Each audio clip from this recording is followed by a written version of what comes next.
ओम शांति। आज 28 फरवरी 2025। बाबा के आज के महावाक्य सुनेंगे। बाबा ने कहा, मीठे बच्चे, हाँ जी बाबा, शांति चाहिए तो अशरीरी बनो। इस देहभान में आने से ही अशांति होती है। इसलिए अपने स्वधर्म में स्थित रहो। तो हम कौन है? हम आत्मा है, ये शरीर नहीं। और ना ही ये शरीर की कोई पहचान है, ना शरीर के संकल्प है, ना संस्कार है, ना इमोशंस हैं, ना फीलिंग्स हैं, ना सेंसेशंस हैं। तो अगर हम अपने आप को आत्मा ना समझ शरीर की कोई भी चीज से आइडेंटिफाई करेंगे, तो शरीर और शरीर की कहानी में तो परिवर्तन होना ही है। कुछ ना कुछ लगे रहना है।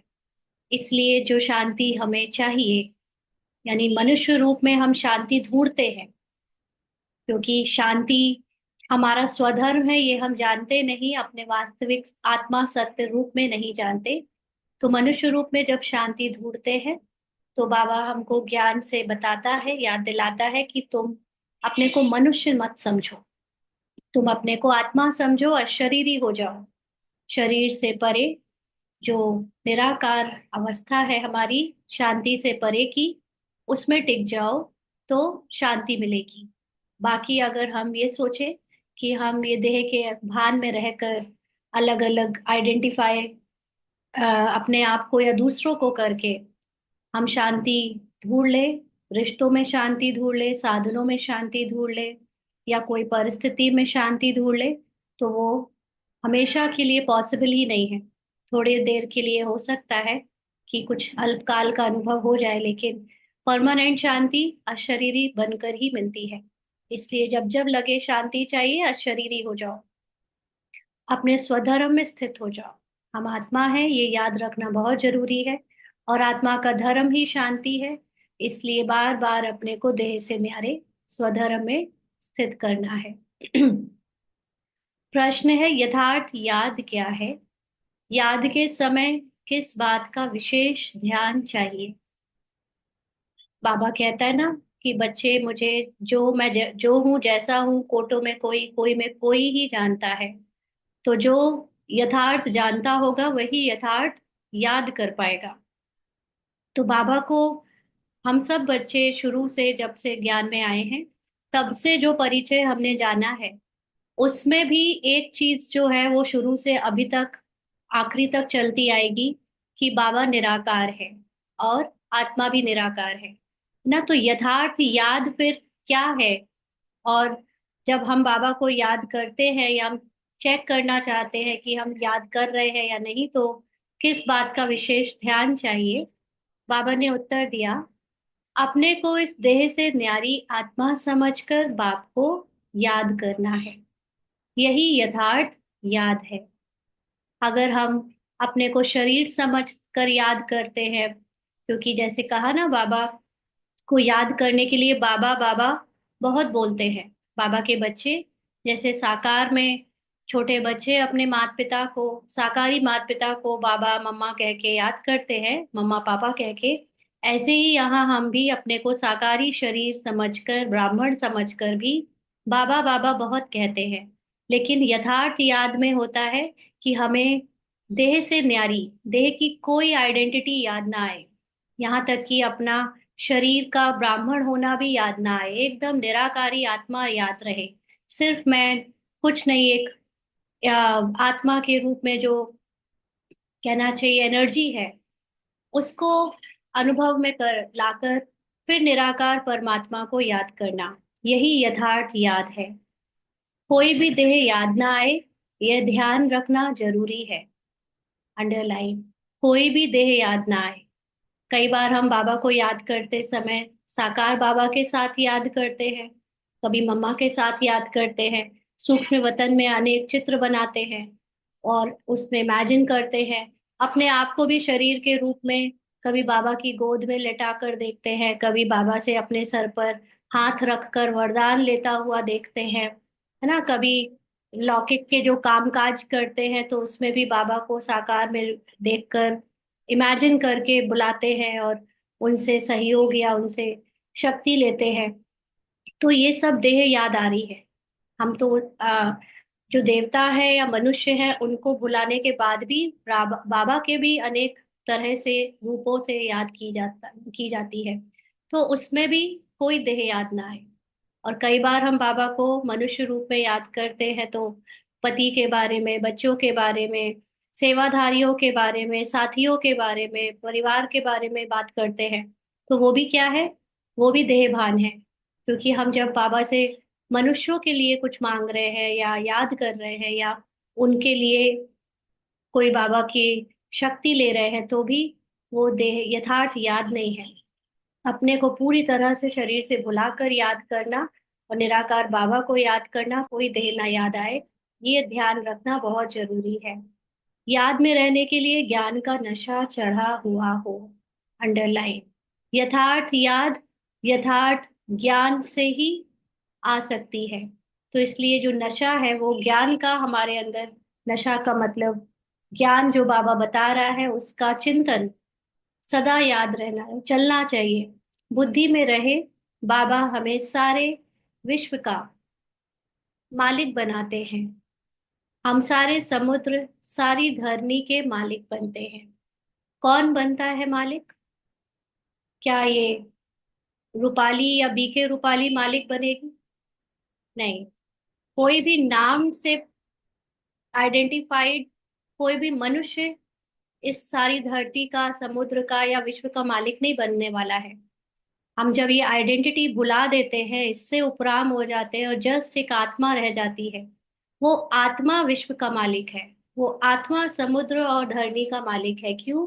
क्योंकि आत्मा ना तो इस विश्व में कुछ टच कर सकती है, ना समुद्र ना धरती, और ना ये समुद्र धरती और ये नेचर आत्मा को टच कर सकते हैं। क्योंकि आत्मा का कोई भी फिजिकल फॉर्म नहीं है। आत्मा का वास्तविक स्वरूप ये पांचों तत्वों से परे है। तो जो चीज पांचों तत्वों से या जिस चीज से परे होती है, उस चीज पर वो पूरा अधिकार जमा सकती है। जमाने का मतलब कोई जमाती नहीं है, लेकिन जब वो उस पर किसी चीज का प्रभाव नहीं पड़ता तो उसकी जो हाईएस्ट पावर है, जो आत्मा की परमात्मा के समान जो हाईएस्ट पावर है, वो पावर उसको समुद्र, धरती और पूरे विश्व पर राज कराती है। माना उसको कोई फर्क नहीं पड़ता, लेकिन ये उसकी सेवा के लिए धरती, समुद्र, विश्व सारा तत्पर हो जाते हैं, रेडी हो जाते हैं। इसलिए बाबा कहते हैं कि अपने को अशरीरी आत्मा समझो और ज्ञान का नशा चढ़ा रहे। आत्मा समझने के लिए कोई भी देह याद ना आए, और तब हम विश्व के मालिक, समुद्र और धरनी के मालिक बनते हैं। हम मतलब आत्मा बनती है। कोई भी पर्सन आइडेंटिटी नहीं बन सकता मालिक। गीत है तुम्हें पाके हमने जहां पा लिया। ओम शांति। ओम का अर्थ ही है अहम, मैं, आत्मा। ओम शब्द पर कई वर्षों से बहुत रिसर्च हुई है, साइंटिफिकली भी, और हमारे रिलीजियस या आध्यात्मिक रूप से भी ओम का बहुत महत्व है। तो जब लोग ओम का उच्चारण केवल करने में ही इतना आनंद और इतनी शक्तिशाली फीलिंग में आ जाते हैं, तो सोचिए कि ओम का मीनिंग कितना पावरफुल होगा और ओम के मीनिंग में टिकना कितना पावरफुल होगा। तो ओम शब्द का अर्थ होता है मैं, आत्मा। तो सिर्फ ओम का उच्चारण ही कहते हैं कि इस दुनिया की सबसे हाईएस्ट फ्रीक्वेंसी वाला जो शब्द है वो ओम है। और हम तो उस हाईएस्ट फ्रीक्वेंसी के शब्द में नहीं, मीनिंग में टिक गए हैं, टिक रहे हैं। तो फिर वो कितनी हाईएस्ट, हायर वाइब्रेशंस होंगी। तो अपने आप को मैं आत्मा समझना, उसके अनुभव में टिकना, ये ही अपने आप में बहुत ऊंची अवस्था है। तो इसीलिए ओम का अर्थ, बाबा पहले ओम का उच्चारण करवाते थे, फिर तो ओम के अर्थ में अब हम टिकने लगे हैं। तो बाबा कहते मनुष्य फिर समझते ओम माना भगवान, परंतु ऐसे है नहीं ना। ओम को वो लोग समझ लेते क्योंकि उससे बहुत शक्ति मिलती है उसके उच्चारण से, तो वो ओम को भगवान समझते। ओम माना मैं, आत्मा, मेरा यह शरीर है। ये नॉलेज ऑफ बीइंग, मेरा आत्मा होने की नॉलेज, ये है सबसे शक्तिशाली चीज मनुष्य रूप में। तो बाबा कहते हैं ये मेरा शरीर है, कहते हैं ना ओम शांति। अहम आत्मा का स्वधर्म है शांत। आत्मा अपना परिचय देती है। मनुष्य भले ओम शांति कहते हैं, परंतु ओम का अर्थ कोई भी नहीं समझते हैं। ओम शांति का अक्षर अच्छा है, ओम शांति का मीनिंग और उसके साथ ओम शांति बोलना, ये बहुत अच्छा है। हम आत्मा है, हमारा स्वधर्म शांत है। हम आत्मा शांति धाम की रहने वाली हैं। कितना सिंपल अर्थ है, लंबा चौड़ा कोई गपोड़ा नहीं है। किसी से पूछो ओम का अर्थ क्या है, तो लंबी चौड़ी कहानी बताने लगते हैं। बाबा ने कितना इजी छोटा से सार में बता दिया ताकि धारण करने में कोई परेशानी ना हो, कि अहम आत्मा, मैं आत्मा और मेरा शांति धर्म है। इस समय के मनुष्य मात्र तो यह भी नहीं जानते कि अभी नई दुनिया है व पुरानी दुनिया है। नई दुनिया फिर पुरानी कब होती है, पुरानी से फिर नई दुनिया कब होती है, यह कोई भी नहीं जानते। कोई से भी पूछा जाए दुनिया नई कब होती है और फिर पुरानी कैसे होती है, तो कोई भी बता नहीं सकेंगे। अभी तो कलयुग पुरानी दुनिया है, नई दुनिया सतयुग को कहा जाता है। अच्छा, नई को फिर पुराना होने में कितने वर्ष लगते हैं? टोटली पुरानी हो जाए ये दुनिया, उसमें कितने वर्ष लगते हैं, यह कोई भी नहीं जानते। मनुष्य होकर यह नहीं जानते, इसलिए इनको कहा जाता है जानवर से भी बदतर। क्योंकि मनुष्य को तो नॉलेज के लिए जाना जाता है, जानवरों में तो ये संसार की नॉलेज होती नहीं। मनुष्य संसार की नॉलेज जानते हैं, इसलिए मनुष्यों को जानवरों से ज्यादा इंटेलिजेंट बीइंग समझा जाता है। लेकिन अगर मनुष्य यही ना जाने कि जहाँ वो रहते हैं वो कौन है, तो उनको फिर क्या कहा जाए? जानवर से भी बदतर। जानवर तो अपने को कुछ कहते नहीं, मनुष्य कहते हैं हम पतित हैं, हे पतित पावन आओ। तो यहाँ पर एक बहुत डीप मीनिंग है। जानवर तो अपने को कुछ कहते नहीं, माना जानवर अपने को जज नहीं करते। अगर वो खूंखार शेर की तरह दूसरों पर आक्रमण करता है, मारता है, तो भी अपने को पापी नहीं कहेगा। बकरी अगर मरती है किसी के काटने से या किसी के आक्रमण करने से, तो वो अपने आप को बेचारी नहीं कहेगी। दोनों अपने आप को या एक दूसरे को जज नहीं करते, जो जैसा है वैसे रहते हैं नेचुरल अपने नेचर में। तो उनको बदतर नहीं कहेंगे। लेकिन मनुष्य जो जैसा है, अपने वास्तविक नेचर को देखकर फिर उसको जज करता है, और फिर कभी अपने को पतित कहता, तो अपने को कभी बहुत महान और श्रेष्ठ कहता है ना। तो उसका मतलब कि मनुष्य वास्तव में अपने को जानता नहीं, या वो जानवर से बदतर है। क्योंकि जो भी हमें मनुष्य रूप में रोल मिले हैं, वो रोल हमारे हाथों में नहीं, हमारे बस में नहीं। तो इसलिए हमें उसको जज करना नहीं चाहिए। लेकिन क्योंकि हम लोग अपने को बुद्धिमान कहते, इंटेलिजेंट कहते आए, तो हम जज करते आए, ये कर्म अच्छे, ये कर्म बुरे, ऐसा जो मनुष्य है वो अच्छा, वो ऐसा जो है वो बेकार। तो इसलिए मनुष्य अपने को पतित कहता आया, और इसलिए पतित पावन भगवान को बुलाता आया कि आओ और हमको अच्छा बनाओ, पावन बनाओ। इट्स लाइक कि जान शेर कहे कि भगवान आओ और मुझे बकरी बनाओ। हाँ, तो इसलिए बाबा कहते कि मनुष्य अपने आप को बिल्कुल नहीं जानते। अगर जाने कि वो आत्मा है और ये रोल उनसे अलग है, तो अपने रोल को बदलने के लिए भगवान को ना बुलाए। परंतु उनको जानते बिल्कुल ही नहीं। पावन अक्षर कितना अच्छा है, पावन दुनिया स्वर्ग नई दुनिया ही होगी। पावन दुनिया स्वर्ग नई दुनिया ही होगी, वहां से स्टार्टिंग होती है कल्प की, चक्र की। चित्र भी देवताओं के हैं, परंतु कोई भी समझते नहीं। ये लक्ष्मी नारायण नई पावन दुनिया के मालिक हैं। ये सब बातें बेहद का बाप ही बैठ बच्चों को समझाते हैं। आत्माओं का निराकार परमात्मा, जो अपने इस देह के, किसी मनुष्यों के देह के भान से परे है, वो ही मनुष्यों के सारी बातें आकर मनुष्य रूप में आत्माओं को समझाता है। नई दुनिया स्वर्ग को कहा जाता है। देवताओं को कहेंगे स्वर्गवासी। नई दुनिया का मतलब जब हमारे अंदर स्मृति एकदम नई होती है, रिफाइंड होती है, ओरिजिनल होती है, प्योर होती है, तो उसको कहेंगे देवताओं के की दुनिया, स्वर्गवासी। अभी तो है पुरानी दुनिया, नर्क। अभी हमारी स्मृति कैसी हो गई है, बहुत सारी उसके ऊपर लेयर्स चढ़ गई है। देह अभिमान की, देह भान की, खुद को शरीर समझने की, और वो भी एक या दो नहीं, अनेकों, अनेकों जन्मों में, और हर जन्म में भी अनेक तरह की लेयर, संकल्पों की अनेक लेयर्स चढ़ गई हैं। तो इसलिए अब ये पुरानी दुनिया है नर्क। यहाँ मनुष्य है नर्कवासी। कोई मरता है तो भी कहते हैं स्वर्गवासी हुआ। तो गोया यहाँ नर्कवासी है ना, हिसाब से कह भी देंगे। बरोबर या नर्क ठहरा, परंतु बोलो कि तुम नर्कवासी हो तो बिगड़ पड़ेंगे ना। मनुष्य रूप में सुनते हैं तो मनुष्यों को अपना अहंकार बहुत होता है, अपने जो भी है, जैसी भी कंडीशन में है, लेकिन कभी उसको क्रिटिसाइज उस वे में नहीं करेंगे कि मनुष्यों को कहे कि तुम मेरी कंडीशन के बारे में बोलो। भगवान के सामने चाहे कितना भी बोले, लेकिन एक दूसरे को नहीं बोल सकते। इसलिए अगर कुछ उनसे बोलो कि तुम स्वर्गवासी क्यों लिखते हो, माना क्या अभी नर्क में थे, तो वो बिगड़ पड़ेंगे। बाप समझाते हैं, देखने में तो भले भले मनुष्य है, सूरत मनुष्य की है, परंतु सीरत बंदर जैसी है। ये वास्तविकता है। अभी मेजॉरिटी मनुष्य जो है उनमें आप देखो, उनके कर्म, उनके सब जो आचरण है, वो कितना फॉलोवर का है।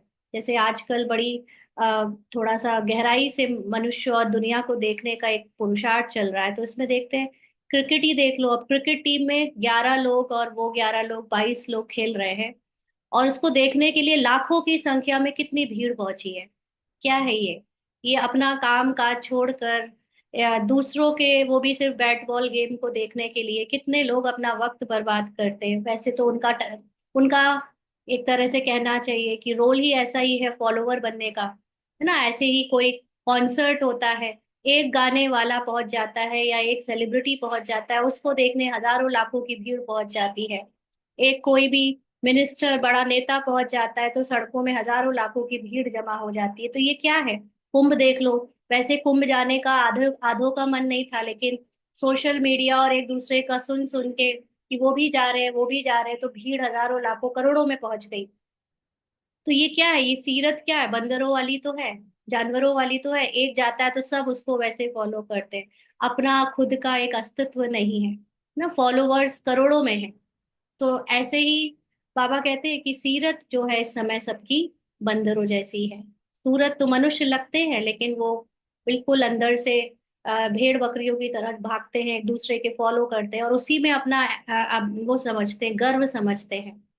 बाबा कहते हैं यह भी गाया हुआ है ना, खुद भी मंदिरों में जाकर देवताओं के आगे गाते हैं, आप सर्व गुण संपन्न, 16 कला संपूर्ण। अपने लिए क्या कहेंगे, हम पापी, नीच हैं, परंतु सीधा कहो कि तुम विकारी हो तो बिगड़ पड़ेंगे। इसलिए बाप सिर्फ बच्चों से ही बात करते हैं, समझाते हैं ना। बाबा जो सुप्रीम अथॉरिटी है, उसको भी अगर सच बोलना है, भगवान को भी अगर सच बोलना है, तो उसको भी वो मनुष्यों का सामना करने की हिम्मत नहीं है ना। भगवान भी कहता है कि जिसने ये मान लिया है कि मैं निराकार तुम्हारा बाप हूँ और तुम मेरे बच्चे हो, वही मेरे सामने आओ, उनको ही मैं सच बोलूंगा। क्योंकि जो अभी तक भगवान को खुदा, भगवान, ईश्वर, अल्लाह और अनेक दूसरे दूसरे रोल में या शरीर के रूप में मानते आए, उनको तो भगवान भी नहीं समझा सकता।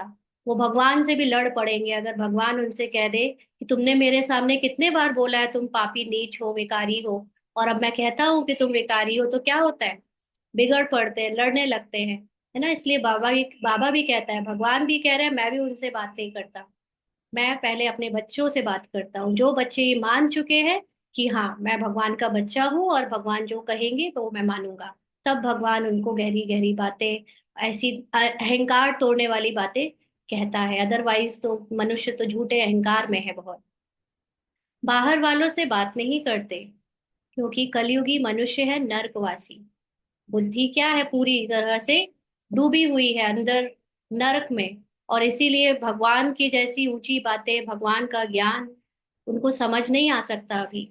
तो बाबा बाहर वालों से डायरेक्ट बात नहीं करता, इसीलिए किसी को डायरेक्ट मुरली सुनने के लिए नहीं बैठाल सकते जब तक उन्होंने फिर 7 दिन का कोर्स ना किया हो, कुछ दिन तक ज्ञान को समझकर उस पे अग्री ना हुए हो कि हाँ हम मानते हैं कि ये ज्ञान भगवान के द्वारा दिया गया है या परमात्मा ही यहाँ पढ़ा रहे हैं, तब तक उनको बाबा मतलब मुरली सुनने की परमिशन नहीं मिलती थी। अभी तो कोई कोई बच्चे ऐसे हैं कि बिना कोर्स के भी मुरली को यथार्थ समझने लगते हैं, तो उनका पार्ट अच्छा है, लेकिन ज्यादातर लोगों को मुरली समझ नहीं आती। तो बाबा कहते, अभी तुम हो संगम युग वासी। अभी हमारे अंदर पुराना वाला पार्ट भी है और नया पार्ट भी हमारा जो है नॉलेज में है। तुम पवित्र बन रहे हो। हम क्या कर रहे हैं, हम पुराने पार्ट से मुक्त हो रहे हैं, छोड़ रहे हैं अब पुराना देह भान, देह अभिमान, अहंकार सब कुछ। जानते हो हम ब्राह्मणों को शिव बाबा पढ़ाते हैं, वह पतित पावन है। हम सभी आत्माओं को ले जाने के लिए बाप आए हैं। कितनी सिंपल बातें हैं। बाप कहते हैं, बच्चे तुम आत्माएं शांति धाम से आती हो पाठ बजाने। इस दुख धाम में सभी दुखी हैं, इसीलिए कहते हैं मन को शांति कैसे हो। ऐसे नहीं कहते आत्मा को शांति कैसे हो। कितनी सूक्ष्म गहरी बातें हैं ये, अगर पकड़ो तो आपको यथार्थ ज्ञान समझ में आ जाए, और यथार्थ ज्ञान समझ में आ जाए तो यथार्थ योग लग जाए ना। कि मनुष्य इस समय जो दुखी है, तो वो हमेशा यही कहता है मन बहुत अशांत है, मन बड़ा दुखी है। तो शांति कैसे मिले मन को, ये नहीं कहता आत्मा को शांति कैसे मिले ना। आत्मा को शांति तब कही जाती है जब शरीर छूट जाता है, शरीर छोड़ने के बाद कहते हैं साथ इसकी आत्मा को शांति मिले। तो ये बहुत सूक्ष्म बात है कि एक्चुअली में हमारे यानी आत्मा के अंदर जो मन है वही सारे चेंजेस से गुजरता है, वही सतो रजो तमो की स्टेजेस को क्रॉस करता है। बाकी आत्मा तो एक जैसी रहती है ना। आत्मा के अंदर मन है, लेकिन मन पूरी तरह आत्मा नहीं है। तो आत्मा को वापस घर जाने का मतलब है, सॉरी मन का, जो बाबा कहता है अब घर जाना है, वो किसके लिए कहता है, मन के लिए। मन को अब घर जाना है, मन को अब कहाँ जाना है, आत्मा में वापस मर्ज हो जाना है। अभी मन ने आत्मा से अलग अपनी आइडेंटिटी बनाई ली थी, द्वापर से द्वैत आया, तो अब मन कहता है मुझे अपने वापस आत्मा की शांति में मर्ज हो जाना है। इसलिए अभी मन का पुरुषार्थ चल रहा है, तमो रजो और फिर सतो, सतो प्रधान बनने तक का। बाबा कहते अरे तुम कहते हो ना ओम शांति, मेरा स्वधर्म है शांति, फिर शांति मांगते क्यों हो। माना कि जब ये कहते हो ओम शांति, तो हम लोग मन से अपने आप को जब आइडेंटिफाई करते हैं कि मैं मन हूं और मन अशांत है, तो हम ढूंढने लगते हैं शांति को बाहर। बट एक्चुअली में जब हम यथार्थ ज्ञान समझ लेते हैं तो हम मन भी नहीं है, हम आत्मा है। आत्मा के अंदर जो मन है वो अशांत है, लेकिन मैं अपने को उस मन से भी परे कर सकती हूँ, मन से भी उपराम और डिटैच करती हूँ।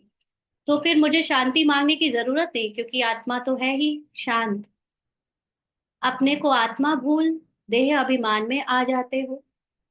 तो आत्मा और मन, भले मन आत्मा के अंदर है, लेकिन मैं मन नहीं, मैं आत्मा हूँ। तो आत्मा जब अपने आप को मन समझ लेती है तो ये भी देह अभिमान है, क्योंकि मन अशांत है, और उस अशांत मन के संकल्पों से जो भी बातें हमको यानी मन को अशांत कर रही है, उससे अपनी पहचान बना लेना, ये भी देह अभिमान है। तो हम बार बार जो संकल्प चलते हैं वो किसके चलते हैं, वो देह या देह की कहानी के ही तो चलते हैं।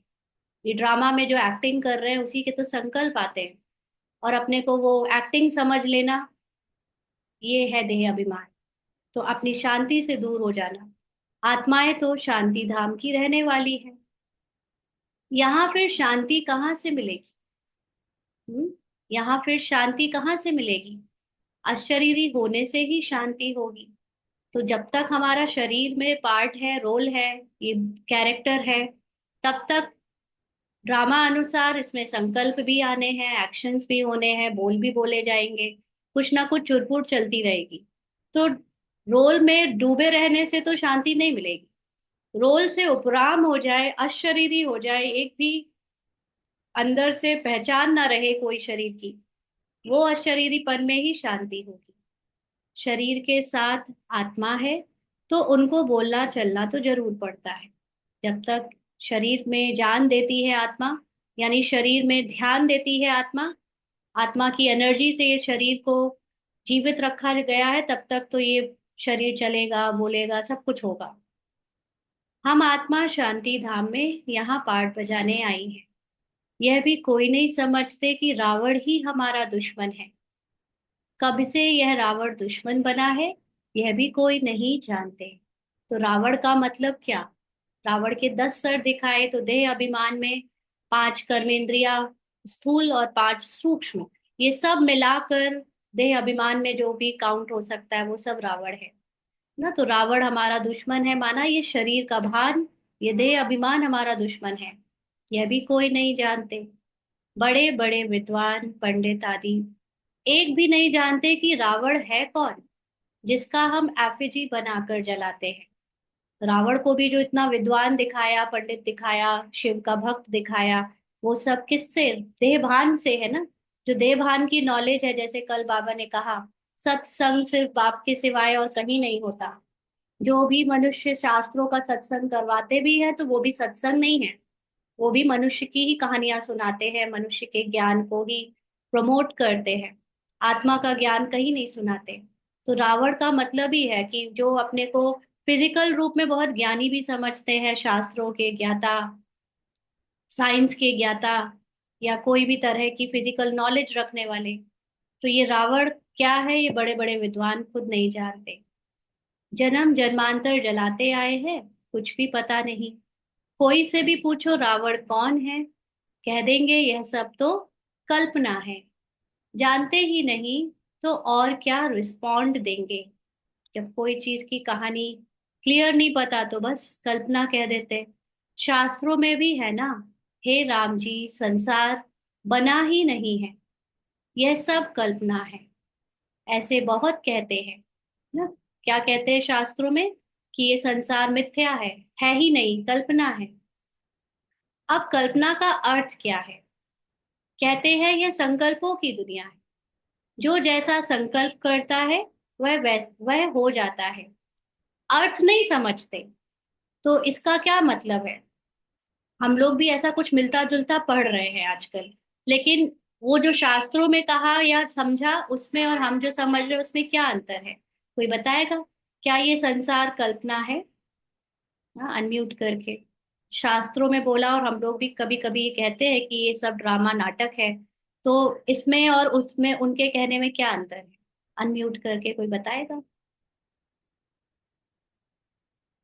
क्या ये दुनिया कल्पना है? हाँ जी। हम शांति दीदी। जी। जी लता सिस्टर। कल्पना, कल्पना हम ऐसे कह सकते हैं कि आत्मा अंदर और ड्रामा बाहर। तो वो जो अंदर चल रहा है वो बाहर चल रहा है, तो हम अगर ओरिजिनल वाले में जाते हैं तो ये बाहर वाली कल्पना हो जाती है। हम्म। कल्पना का मतलब होता है इमेजिनेशन। इमेजिनेशन का मतलब जिसका कोई एग्जिस्टेंस नहीं है ना। तो ऐसे शास्त्रों में कहते हैं, और हम लोग कुछ कुछ इससे पार्ट को लेकर अपने पुरुषार्थ में कर रहे हैं, but there is a difference. तो बताएं और, ठीक है। और मोहनी बहन।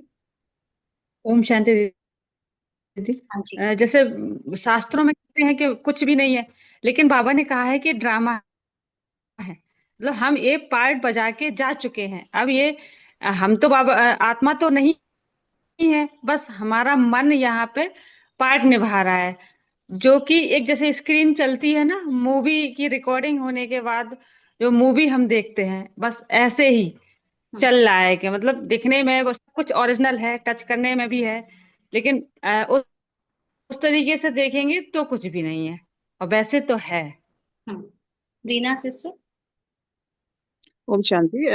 शास्त्रों में कहते हैं कि ये मिथ्या है और ये है, और कल्पना है। आत्मा को भी बोलते हैं, लेकिन जो कनेक्शन है वो उसको कनेक्शन नहीं बना पाते। बाबा तो ने तो डायरेक्टली कह दिया जब माइंड है, माइंड माने थॉट है, तो आत्मा माइंड के थ्रू मैनिफेस्ट करती है, और जब आत्मा पार्ट निभा के आगे चली जाती है तो फिर ये मिथ्या ही है इस तरह से। इसलिए वो कनेक्शन नहीं कर पाते, बाबा ने पूरा कनेक्शन करके क्लियर कर दिया। ओम। जी, कोमल ओम से। शांति। हाँ बाबा, जैसे कि बाहर वाले हैं ना, बाहर वाले जो इस ग्रंथ में बताते हैं वो केवल बताते हैं, मतलब पूरा उसमें डीप में ले नहीं जाते हैं। जैसे बाबा हम लोग को डीप में लेके जा रहे हैं, पूरी एक एक बात हमको समझा रहे हैं अपने लिए, वास्तव में तुम हो कौन वो हम्म। रियलाइज करा रहे हैं बाबा। ओम तो शांति बाबा दीदी। और उनमें ये फर्क है। जी। दीदी मतलब बाबा दीदी, आत्मा सत्य है और रोल मिथ्या है, मतलब रोल होता है फिर फिनिश हो जाता है, होता है फिर फिनिश हो जाता है, लाइक। हम्म। अच्छा, कोमल सिस्टर लास्ट में आप। ओम शांति दीदी। हाँ जी।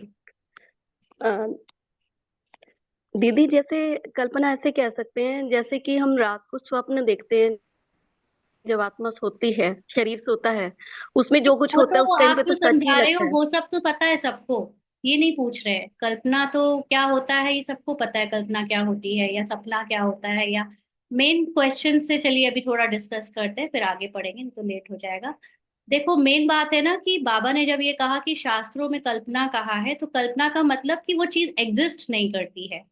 तो लेकिन ये बात तो है नहीं कि ये संसार हमारे लिए और मनुष्य रूप में कुछ एग्जिस्ट नहीं कर रहा है। मनुष्य रूप में तो हम संसार में हैं, सारा काम कर रहे हैं, सारी पार्ट प्ले कर रहे हैं, सब सारे इमोशन सब कुछ है।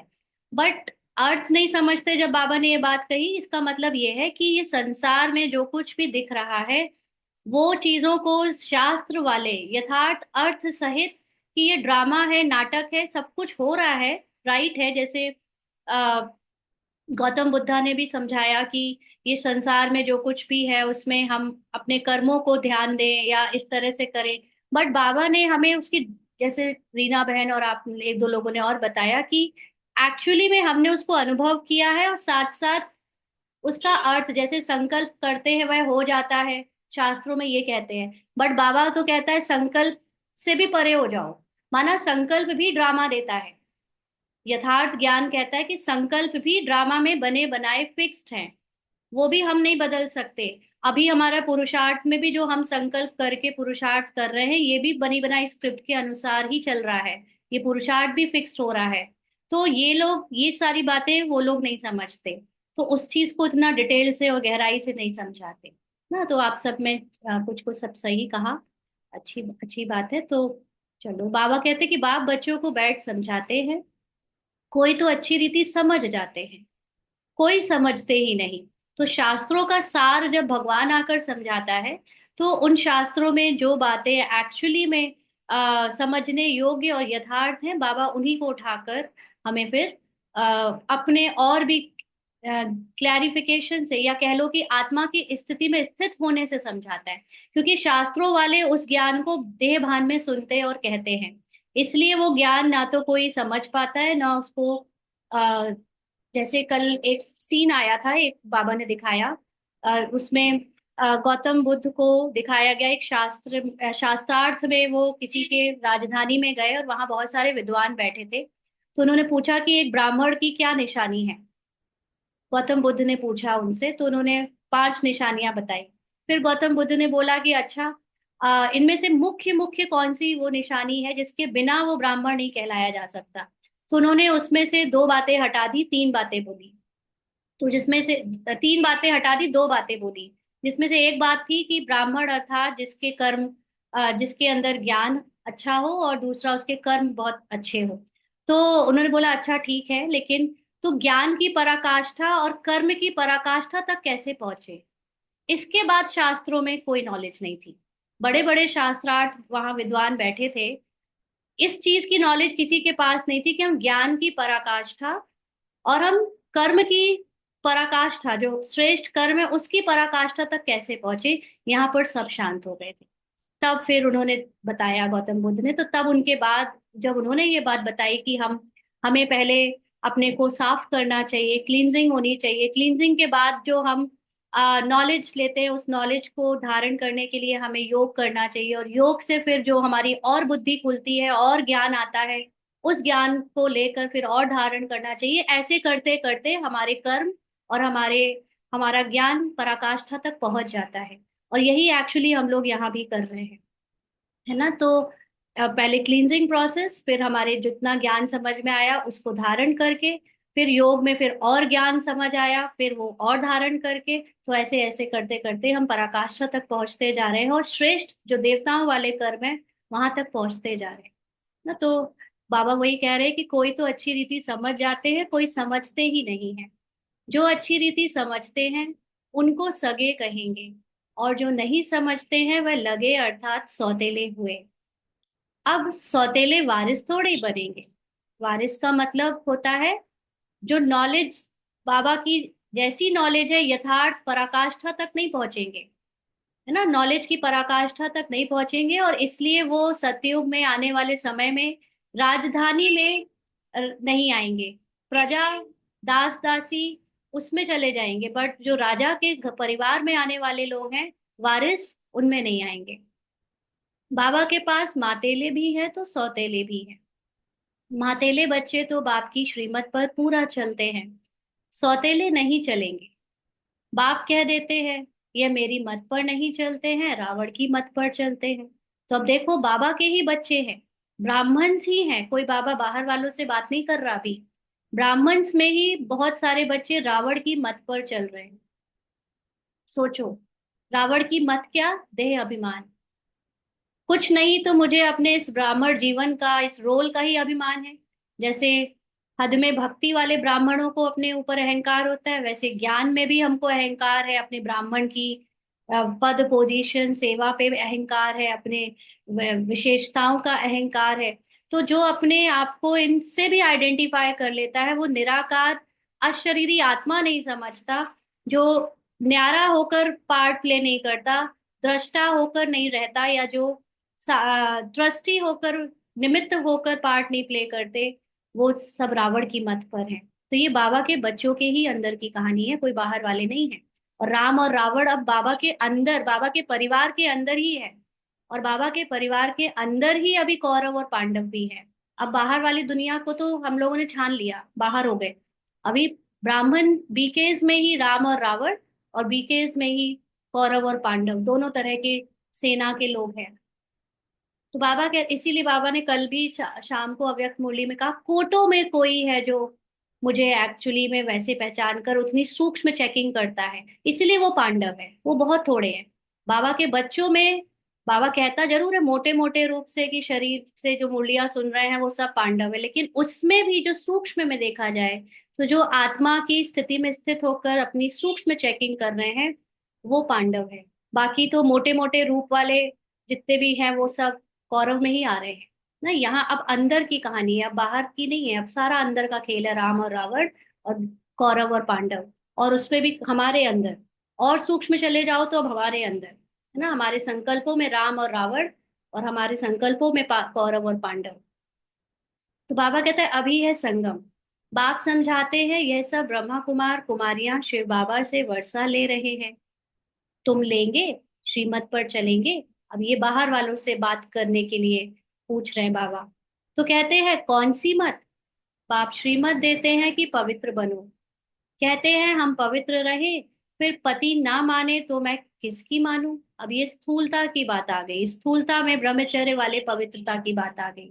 तो कई कहते हैं कि मैं पवित्र रहूं तो पति ना माने तो मैं किसकी मानूं?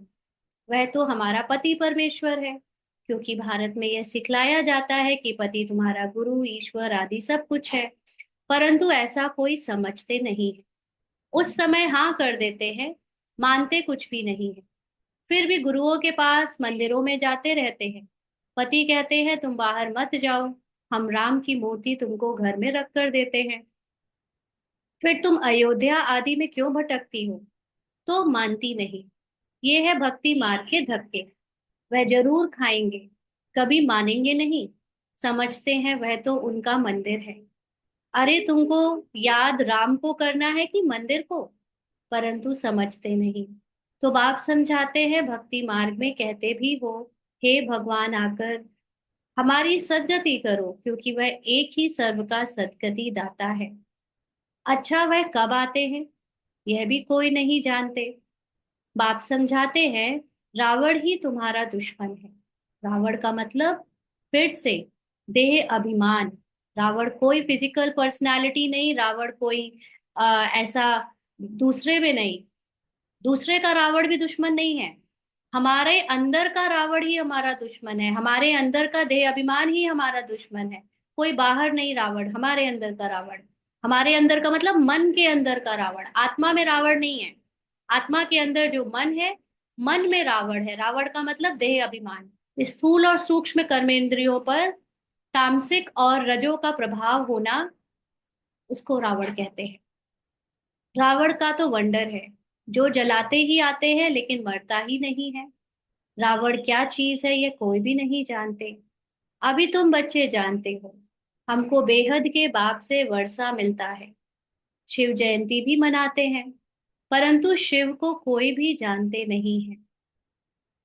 गवर्नमेंट को भी तुम समझाते हो ना। अभी देखो शिव जयंती या शिवरात्रि में आधे लोग तो शंकर के रूप में शिव को याद करते रहते हैं। शंकर, शंकर का फोटो, शंकर की मूर्ति को याद करके शिव को याद करते हैं। शिव को यथार्थ भक्त लोग कोई भी जानते ही नहीं। गवर्नमेंट को भी तुम समझाते हो, शिव तो भगवान है। वही कल्प कल्प आकर भारत को नर्कवासी से स्वर्गवासी, बैगर से प्रिंस बनाते हैं, पतित को पावन बनाते हैं। वही सर्व के सद्गति दाता है। इस समय सभी मनुष्य मात्र यहाँ हैं। इस समय जितने भी आत्माओं का जितना भी रोल प्ले हो सकता था, सब यहाँ मौजूद हैं। लास्ट का समय है ना, सबका टाइम आ चुका है अब एंड होने का, तो सबका पार्ट यहाँ प्ले होने के लिए अभी चल रहा है। क्राइस्ट की आत्मा भी कोई ना कोई जन्म में यहाँ है। वापस कोई भी जा नहीं सकते। इन सब की सद्गति करने वाला एक ही बड़ा बाप है। वह आते भी भारत में है। वास्तव में भक्ति भी उनकी करनी चाहिए जो सद्गति देते हैं। वह निराकार बाप यहाँ तो है नहीं, उनको हमेशा ऊपर समझकर याद करते हैं। कृष्ण को ऊपर नहीं समझेंगे, और सभी तो यहाँ नीचे, और सभी को यहाँ नीचे याद करेंगे। जितने भी मनुष्य रूप के देवता हैं उन सबको नीचे ही याद करेंगे। मतलब जब कृष्ण बोलेंगे तो ऐसे ऊपर नहीं देखेंगे कि हे कृष्ण आ जाओ। भगवान को बोलेंगे, ईश्वर को बोलेंगे, अल्लाह को बोलेंगे तो बोलेंगे हे ईश्वर, ऊपर देखेंगे। लेकिन जब राम को, कृष्ण को देखेंगे तो यही सोचेंगे कि राम भी मंदिर में यही है, कृष्ण भी यही है। मतलब नीचे पृथ्वी वासी के रूप में याद करेंगे। तुम बच्चों की है यथार्थ याद, बट हम अपने को आत्मा समझकर निराकार परमात्मा को याद करते हैं, इसलिए हमारी याद यथार्थ याद है। तुम अपने को इस देह से न्यारा आत्मा समझकर बाप को याद करते हो। बाप कहते हैं तुमको कोई भी देह याद नहीं आनी चाहिए ना। हमारे संकल्पों में जब कहानी चलती है तो कोई ना कोई देहधारी, उसका पार्ट या उसकी बारे में बातें याद आती रहती है। लेकिन बाबा कहते हैं कि नहीं आनी चाहिए। यह ध्यान जरूरी है। इस बात पर अटेंशन रखो कि क्या चल रहा है मेरे संग। बाबा ने कहा ना, महारथी मतलब सूक्ष्म चेकिंग करने वाले। मेरे संकल्पों में किसकी याद आ रही है, किसकी बातें चल रही हैं, किसका रोल प्ले हो रहा है, ये अटेंशन देना है। बहुत ध्यान जरूरी है। हाँ, ये बात है कि हम जो संकल्प आ रहे हैं वो हम जानबूझ के क्रिएट नहीं कर रहे हैं। We are not the creators of those thoughts. लेकिन जो आ रहे हैं हम उसके ऑब्जर्वर तो बन सकते हैं। हम सीसीटीवी कैमरा लगाकर चेक तो कर सकते हैं। हम ध्यान तो रख सकते हैं कि वो संकल्प जो आ रहे हैं वो मैं उसका स्वरूप ना बन जाऊं। माना मैं आत्मा साक्षी होकर देख रही हूँ कि ये मन अभी फला फला के संकल्प कर रहा है, फला फला की याद इसको आ रही है।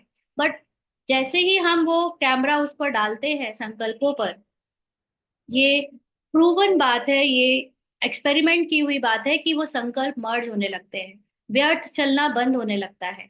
जितना हम अटेंशन देते रहते हैं कि हमारे अंदर क्या संकल्प चल रहे हैं, किसकी याद आ रही है, किसके बारे में सोच रहे हैं, पास्ट या फ्यूचर, अपने आप वो थॉट वहीं पे स्टॉप हो जाता है, एंड हो जाता है। इसलिए ध्यान जरूरी है। तुम अपने को आत्मा समझ, बाप को याद करो। अभी 1 मिनट के लिए अशरीरी होकर बाबा की याद में बैठते हैं।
आगे बाबा कहते हैं, बाबा हमको सारे विश्व का मालिक बनाते हैं। सारा समुद्र, सारी धरनी, सारे आकाश का मालिक बनाते हैं। तो आत्मा जब अपने निराकारी स्मृति में टिक जाती है, तो ना तो समुद्र का उस पर कोई फर्क पड़ता है, ना धरनी का, ना आकाश का। वो एकदम अशरीरी अवस्था में या निराकारी अवस्था में इस सब से परे हो जाती है। तो इसलिए वो उसकी मालिक कहला सकती है। अभी तो कितने टुकड़े टुकड़े हैं, एक दो की हद में आने नहीं देते, है ना। अभी शरीर और मनुष्य रूप में देखें तो मनुष्यों को एक कंट्री से दूसरा कंट्री, एक खंड से दूसरे खंड में जाने नहीं देते, बिना वीजा के, बिना प्रॉपर डिटेल्स के। बाबा कहते वहां यह बातें होती नहीं। भगवान तो एक बाप ही है, कहाँ नहीं होती? स्वर्ग में, सतयुग में एक बात, ऐसी बातें होंगी नहीं जो खंड बटे हुए हों और ऐसा कुछ डिवीजन हो। ऐसे नहीं कि सभी बाप ही बाप है, भगवान तो एक है। कहते भी हैं हिंदू चीनी भाई भाई, हिंदू मुस्लिम भाई भाई, परंतु अर्थ नहीं समझते हैं। बाबा ने ना आज 2 जगह पे ये बातें बोली हैं। शास्त्रों की भी जो बातें कही गई है, बाबा ने ये नहीं कहा वो गलत है, बाबा ने कहा उसका अर्थ नहीं समझते हैं। और ऐसे ही ये हिंदू चीनी भाई भाई, हिंदू मुस्लिम भाई भाई, बाबा ने ये नहीं कहा कि ये गलत है, बाबा ने कहा अर्थ नहीं समझते हैं। ना तो बोली गई है बहुत जगह पे जो बातें, वो वही बातों को बाबा ने डिटेल में प्रॉपरली अच्छे से समझाया है। वो लोग बिना अर्थ के या बॉडी कॉन्शियस होकर देह भान में उस बातों को समझते या समझाते हैं, इसलिए उसका यथार्थ रिजल्ट नहीं निकलता है। तो ऐसे कभी नहीं कहेंगे हिंदू मुस्लिम भाई बहन, नहीं। आत्माएं आपस में सब भाई भाई है। तो ये बातें जब बोली गई, फर्स्ट टाइम किसी ने बोला होगा, फर्स्ट टाइम किसी ने शास्त्र लिखे होंगे, तो आत्मिक अवस्था में लिखे होंगे। लेकिन बाद में देहभान बढ़ता गया और देहभान के कारण बुद्धि पत्थर होती गई, और इसीलिए समझने वाले उसको कुछ और ही समझ बैठे। बाबा कहते परंतु इस बात को जानते नहीं। भाई भाई जब कह रहे हैं तो आत्माओं के लिए भाई भाई कह रहे हैं, शरीर से भाई भाई नहीं। शास्त्र आदि सुनते सत सत करते रहते हैं, अर्थ कुछ नहीं, वास्तव में है असत्य झूठ। ना जब अर्थ नहीं निकाल सही होगा तो जो भी समझेंगे वो झूठ होगा, असत्य होगा। सचखंड में सच ही सच बोलते हैं, वहां होते ही सोल कॉन्शियस हैं। यहाँ झूठ ही झूठ है। कोई को बोलो कि तुमने झूठ बोला तो बिगड़ पड़ेंगे, तुम सच बताते हो तो भी कोई तो गाली देने लग पड़ेंगे। अब बाप को तो तुम ब्राह्मण ही जानते हो, निराकार परमात्मा को हमारे सिवा कोई समझ नहीं सकता।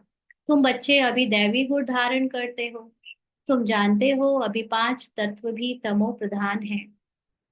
आजकल मनुष्य भूतों की पूजा भी करते हैं, भूतों की ही याद रहती है। भूत का मतलब मनुष्य रूप में कोई ना कोई को याद करते रहना। बाप कहते हैं अपने को आत्मा समझ, मामेकम याद करो, भूतों को मत याद करो। ना कई लोग अपने घर के बूढ़े बुजुर्गों की फोटो लगा लेते हैं, फिर अगरबत्ती भी लगा देते हैं। तो क्या है, पहले देवताओं को याद करते थे, फिर बुजुर्गों को, अपने पूर्वजों को याद करते हैं, तो ये सब भूतों की याद है।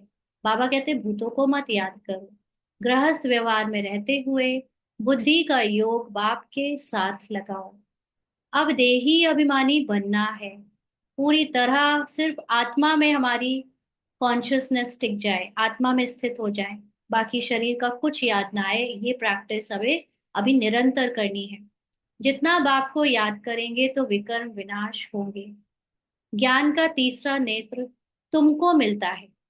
ये बातें किसी को समझ में आएंगी जिनको तीसरी आंख मिली है, यानी ज्ञान की तीसरी आंख, ये नॉलेज, और नॉलेज को धारण करने की जो समझ है वो मिली है। एक्चुअली तीसरा नेत्र का मतलब होता है समझ।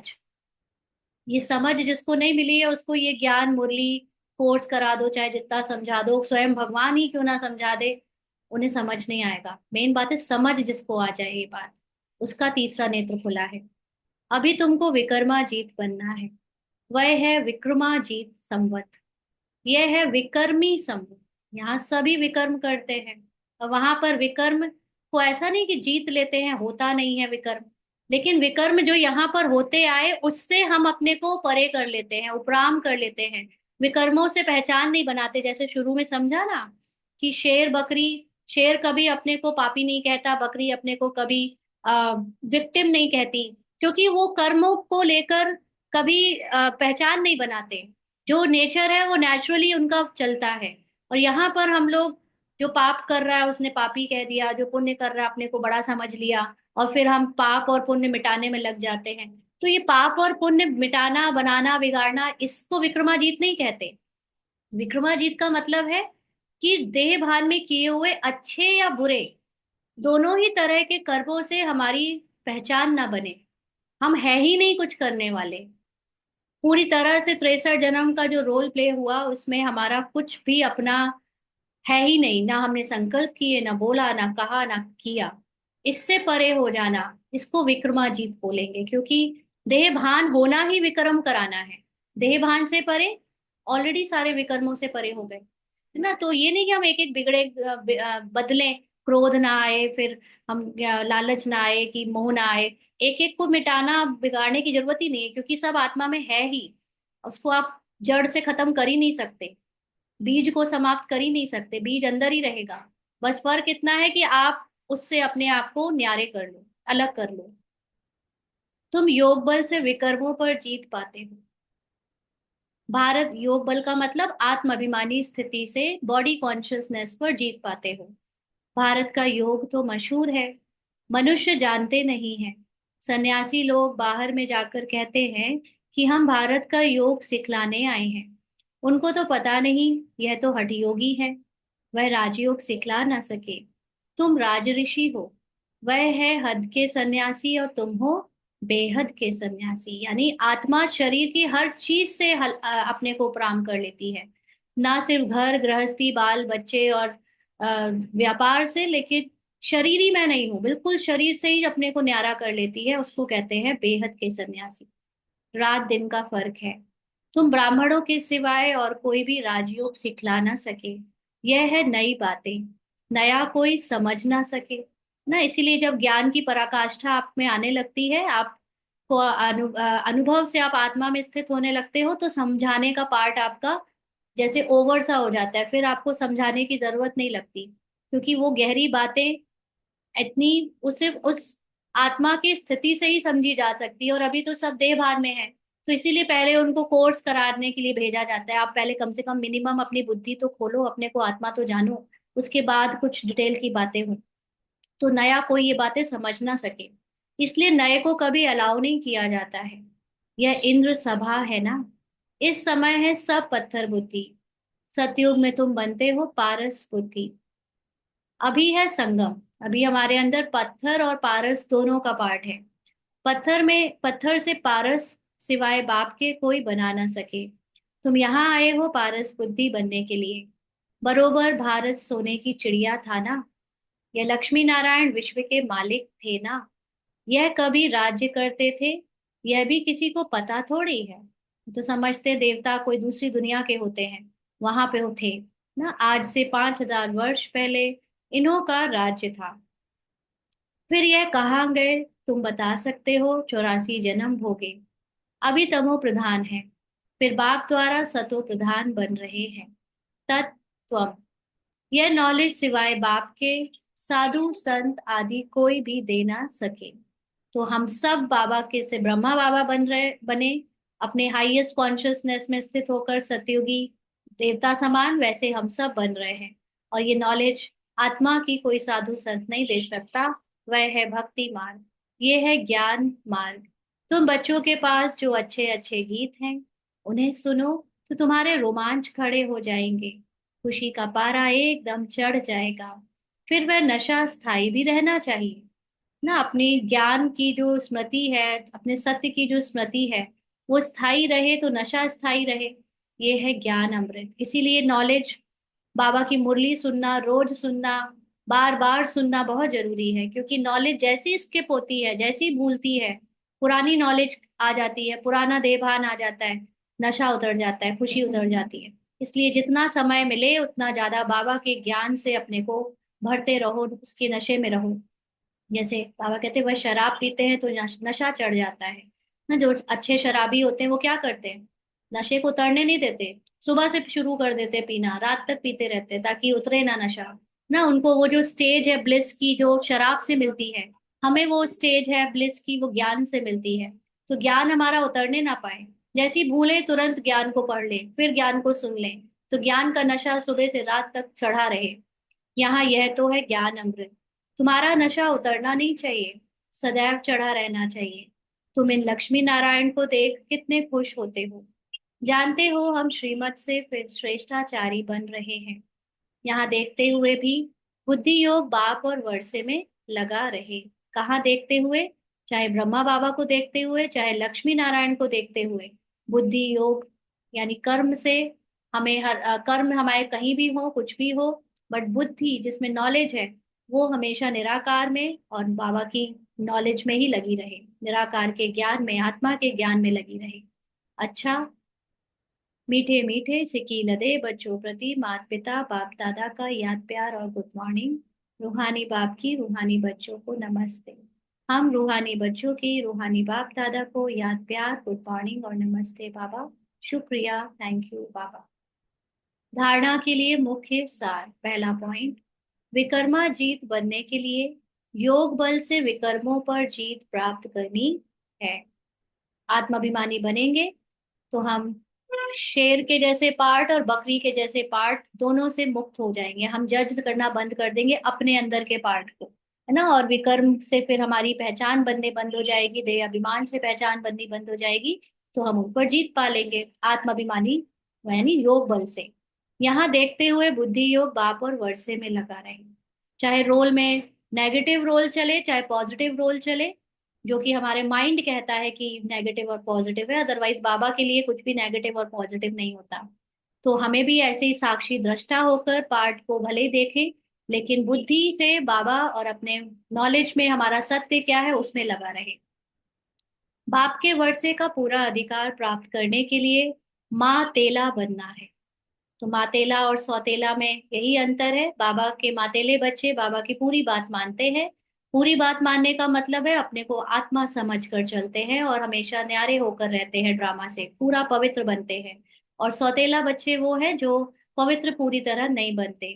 पवित्र बनने का मतलब ये नहीं कि ब्रह्मचारी बन गए और सात्विक भोजन खाने लगे। पवित्र बनने का मतलब है जो ड्रामा में शरीर से कोई भी पहचान ना बनाए, यहाँ तक कि लास्ट की ब्राह्मण आइडेंटिटी से भी न्यारे होकर सिर्फ निराकार आत्मा में टिके। उस निराकार आत्मा का परमात्मा के साथ जो कंबाइंड स्वरूप है उसमें चलने वाले बच्चे मातेले हैं, और जो शरीर के साथ बाबा को याद करते हैं वो सौतेले बच्चे हैं। जो बाप जो समझाते हैं वह समझकर दूसरों को समझाना है।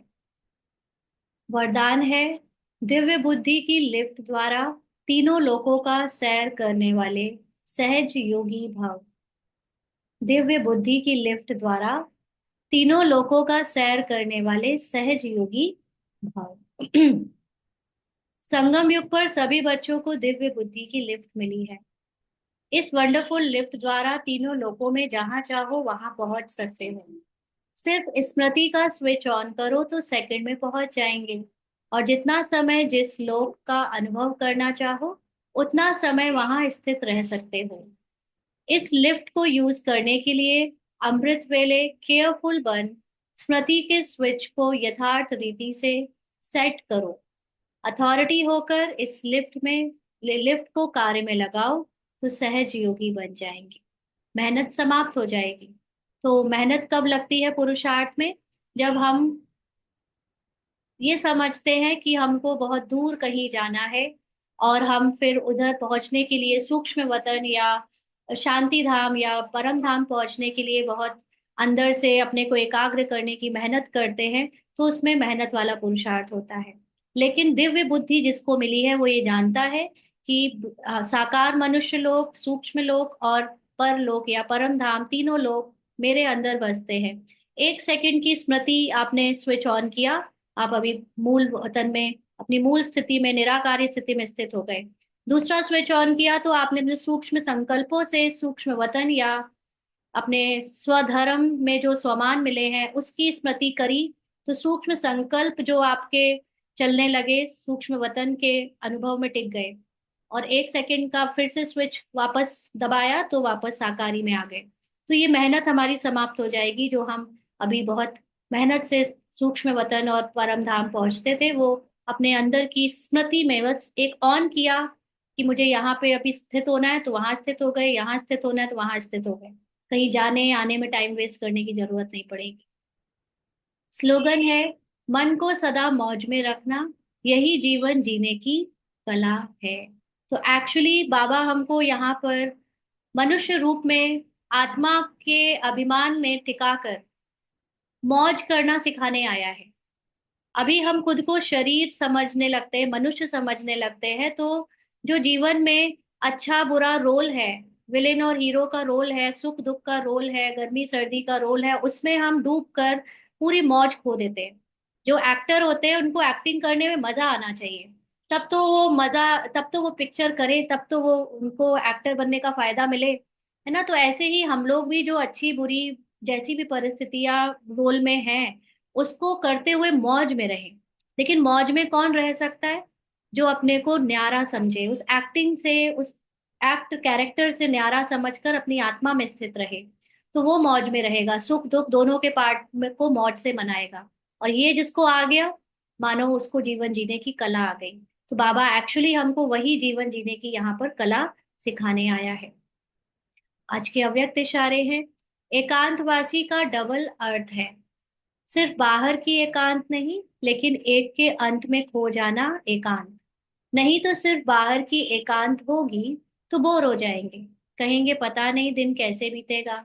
लेकिन एक बाप के अंत में खो जाओ, जैसे सागर के तले में चले जाते हैं तो कितना खजाना मिलता है, ऐसे एक के अंत में चले जाओ, अर्थात बाप से जो प्राप्तियां हुई हैं उसमें खो जाओ। तो ऊपर से एकांत का समय अगर हमें सिर्फ उसकी आदत पड़ी हुई है तो भी हमारे लिए ब्राह्मण जीवन बहुत बोरिंग हो जाएगा, संगम युग बहुत बोरिंग हो जाएगा। तो एकांत, दूसरे वाले एकांत का प्रैक्टिस ज्यादा करें कि लोगों के साथ है, सबके साथ होते हुए भी हम अपने अंदर जो बाबा का साथ कंबाइंड रूप है या नॉलेज की जो गहरी बातें हैं उसमें खो जाएं। जब जरूरत पड़े तो सबके साथ बातचीत करी और फिर थोड़ी देर के लिए अपने एकांत में गहराई में खो गए। तो ऐसा हमें एकांतवासी बनना है, ताकि हमारा संगम युग सबके साथ संगठन में भी बीते, लोगों के साथ हंसते बोलते भी बीते, और अंदर से बाबा के साथ भी बीतता रहे। अच्छा, ओम शांति। चलिए आज के पॉइंट सुना दीजिए। हाँ जी। यथार्थ ज्ञान से याद करना ही यथार्थ याद है, अशरीरी बनकर। जी। और कौन सुनाएगा? अनम्यूट कर सकते हैं।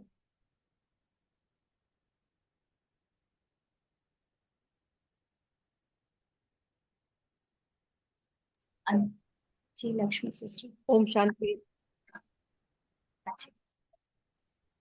आज बाबा ने बोले कि आज बाबा ने बोले हैं कि हमको सौतेला नहीं मातेला बच्चा बनना। मातेला मतलब बाबा की जो श्रीमत पर चले, श्रीमत आने अपने को आत्म अभिमानी आत्मा समझ कर रहे। ओम शांति दीदी। ठीक है। हाँ जी, तीसरा नेत्र माना समझ। जी रीना सिस्टर। बाबा ने कितना सुंदर एग्जाम्पल दिया कि जानवर अपना रोल कितना अनासक्त होकर निभाते हैं, वैसे ही अनासक्त होकर अपना रोल निभाए। जो मार रहा है और जो मर रहा है, दोनों किसी के प्रति कोई भान नहीं रखते। ओम शांति। जी, और समझाएंगे? दीदी, बाबा ने कहा कि एकांत में रहो, अपने अपने अंदर, अपने यानी सबके बीच में रहते हुए बाबा से जुड़े हुए, और अपने अंदर जैसे तले में जाते सागर के, ऐसे अपने अंदर जाओ।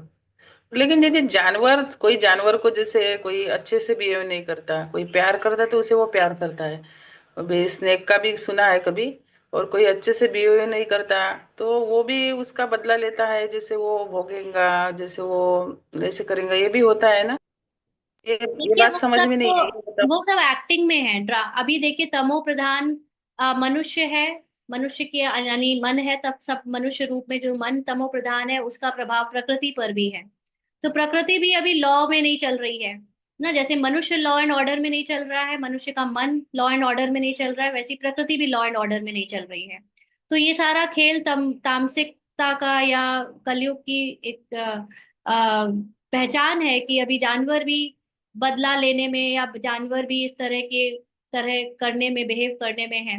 जबकि आप देखोगे, जो लोग, जो मनुष्य यहाँ पर अपने मन को जीत लेते हैं, अपने को आत्मा समझते हैं, उनके ऊपर जानवर कभी अटैक नहीं करते। ये मेरे खुद का अनुभव है, दूसरों का नहीं। जब अभी पहले जब अशरीरी अवस्था बनने लगी तो अब आके ना मधुमक्खी भी बैठ जाए या कोई भी जानवर बैठ जाए, अब इसको डर नहीं लगता ना, ये भगाती है, आराम से उड़ के चला जाता है। पहले तो कपड़ों की इतनी ऊपर, स्वेटर की ऊपर की लेयर में भी बैठ जाता था ना कोई थोड़ा सा वैसा जहरीला जानवर, या मतलब मधुमक्खी जैसा जानवर, जानवर नहीं कीड़ा, तो वो तो तुरंत डर के उसको भगा देते थे, डर जाते थे। लेकिन अभी खुद मैं अनुभव कर रही हूँ कि जैसे जैसे अवस्था आपकी होती है, आपको फर्क नहीं पड़ता और वो जानवर भी आपको हर्ट नहीं करते।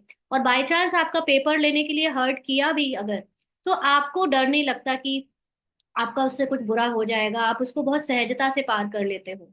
तो दोनों चीजें हैं। तो इसलिए ये मनुष्य के अंदर का डर है जो उसको दूसरे जानवर से कटवा देता है, मरवा देता है या कुछ करवा देता है। ये भी ड्रामा में एक्टिंग है, बाकी कुछ नहीं है। बनी बनाई स्क्रिप्ट अनुसार होता है ना, ये नहीं तो। दीदी, जिनकी स्थिति है उनके लिए तो ठीक है। जनरल जैसे जानवर, जैसे बोला ना जनरल बाबा ने कि मनुष्यों के जानवर को भी लिए तो कुछ नहीं आप होता, तो एक्टिंग, जानवर। जनरल मनुष्यों के ऊपर तो आप बस ये जो हाँ, ड्रामा में बनी बनाई एक्टिंग है, किसी हाथी ने दूसरे के ऊपर पैर रख के उसको मार दिया, या किसी शेर ने किसी को लथेड़ के खा लिया, ये सब एक्टिंग है, सीन है, घटनाएं हैं, घटने दो, उसमें क्या जाना डिटेल में, क्यों होता है, कैसे होता है, वो तो घटना हो गई, बस खत्म। वो भी प्रतिक्रिया करते हैं।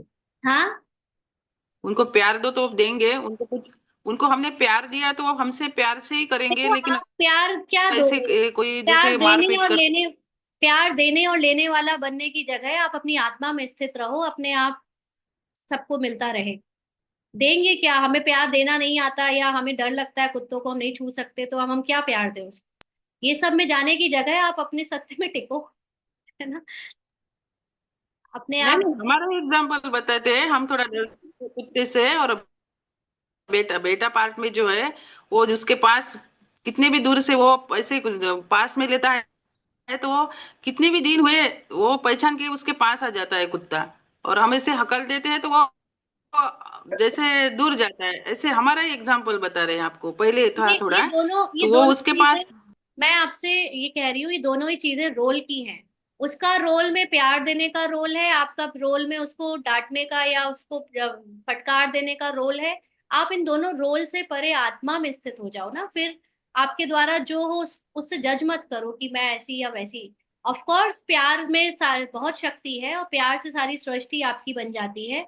लेकिन अभी आप रोल के लेवल पे प्यार देना और नहीं देने को सोचोगे तो वो नहीं हो पाएगा। आपको कितना भी कह दें आप कुत्ते से मत डरो, पॉसिबल ही नहीं होगा। जब तक आप अपनी आत्मा में स्थित नहीं होगे आप निडर नहीं बन सकते ना। तो आत्मा में स्थित हो जाओ, फिर निडरता आएगी या फिर सब कुछ आएगा। ये तो बहुत यूनिवर्सल बात है कि लव में वो पावर है कि वो सबको जीत लेता है। लेकिन हम अपने ही घर में देखते हैं, हमारे सिस्टर या हमारे युगल को पहले डॉग से बहुत प्यार था, बहुत खिलाते थे, लेकिन एक एक बार सिस्टर को बचपन में एक डॉग ने काट लिया और युगल के पीछे भी एक बार डॉग भाग लिया, दोनों ने कुत्तों से डिस्टेंस बना ली। तो ये सारा अपने अंदर आज है कल नहीं होगा, ये परिवर्तनशील चीजों के ऊपर क्या बात करनी। आत्मा की स्थिति में आप निडर बनो, आपका प्यार जो इमर्ज होगा वो आप ऑटोमेटिकली सबको अट्रैक्ट कर लेगा। ये इसको आत्मा के लेवल पे समझो। जी लता सिस्टर। ओम शांति दीदी। इसके दो अनुभव है। ओम शांति दीदी। जी मोहनी बहन। हाँ, 2 दिन पहले दीदी बस ऐसे ही जा रहे थे जैसे, और भैंसें बहुत सारी जा रही थी, हमने ध्यान ही नहीं दिया। मतलब डर नहीं लगता, उतना ज्यादा सोचते ही नहीं है। तो जब बगल से निकले तो वो मारने के लिए एकदम से इतनी तेजी से उसने सर ऐसे किया, हमें पता ही नहीं चला, हम भाग लिए। तो मतलब वहां पे आत्मा की स्थिति पहले तो थी, फिर भूल गए। हम्म। पर यह है कि उसने टच नहीं किया, मारने के लिए किया। और एक और कि जैसे कि कल ये हो रहा था कि कुछ भी नहीं है, मतलब खाली हाथ आए हैं, खाली हाथ जाने का मतलब ये है कि हम पहले भरे हुए आए थे।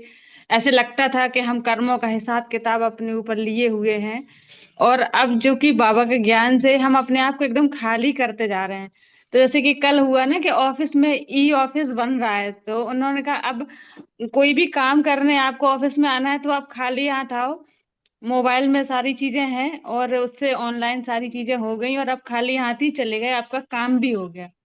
तो ये रियलाइज हुआ कि सच में मतलब ये सब चीजें हम लोगों के लिए ही इंडिकेशन है, एक तरीके से मिल रहा है कि ऐसे ही होते जाओ। हाँ, बिल्कुल, वो सब चीज ज्ञान से अप्लाई करना हटते हो तो जा आप रहे हर हैं। चीज में अप्लाई कर सकते हैं। बिल्कुल, बहुत ब्यूटीफुल कि अब एक्चअली समय ऐसा आ गया है, ओम आगे चल शांति। के स्कूल में बैग का भी नहीं बर्डन होगा।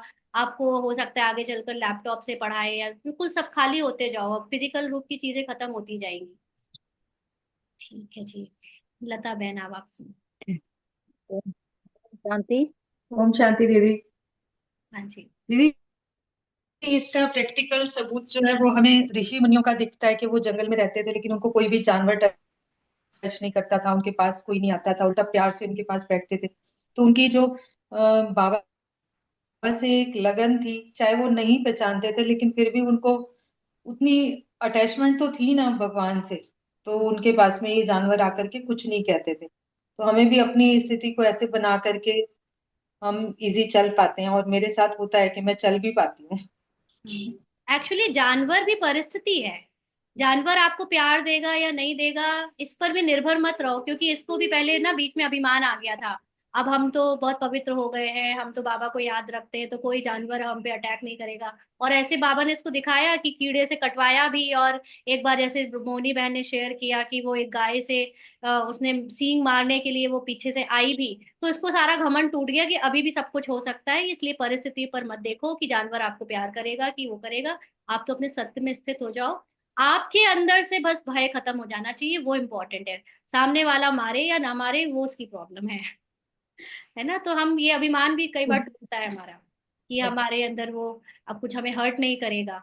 हो सकता है आपकी मृत्यु लिखी हो, उसके द्वारा आपका शरीर छूटना लिखा हो, किसी सांप के काटने से या किसी गाय के भिड़ने से या हाथी के पैर कुचलने से, तो वो भी हो सकता है।